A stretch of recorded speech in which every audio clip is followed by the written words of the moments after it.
विठ्ठल बिरद्याज खेलोबा महादवाज फुलजित महाणिंगराज भागोबा पदबाईच संत बाळूमामाज बोळ्या शंकराज पार्वती शिवहरा।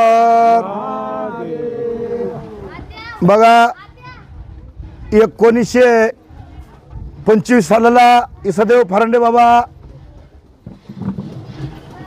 अंजनगावाला नारायण भाऊच्या वंशाला देव आले जन्माला। पण इसदेवाला अनेक दोन चुलत खेलोबा थोरला चुलता आणि भगवान बाबा धाकटा चुलता। आणि नारायण बाबा जे होते इसदेवाचे वडील हे मधवे होते। मग ह्या तिघामध्ये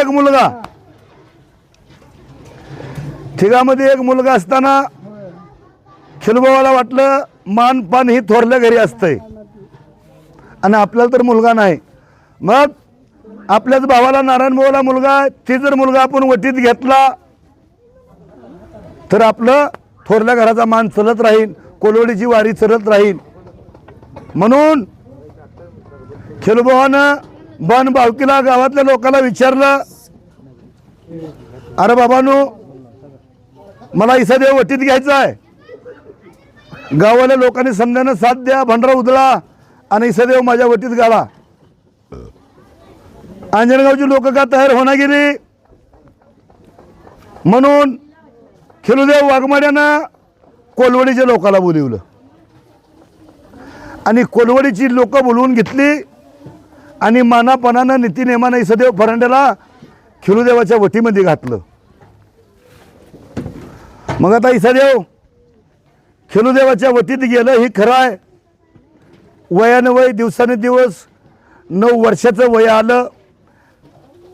मग ही गादी जी चलत होती पट्टण कडोलीला ती इसदेवाचं बाप नारायण बाबा परत घेत होतं, बरोबर।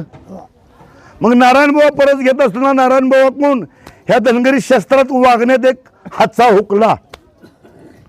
हातचा हुकलेला कोलवडीच्या लोकांना पास पडला नाही।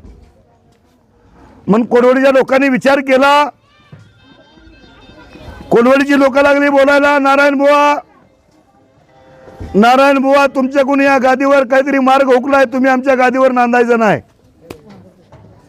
मग नारायण बुवाने जर गादीवर परत घ्यायची नाही तर आता परत घ्यायची कुणी? गावाल्यानं कोलवडीच्या लोकांनी ठरवलं, नारायण बुवाने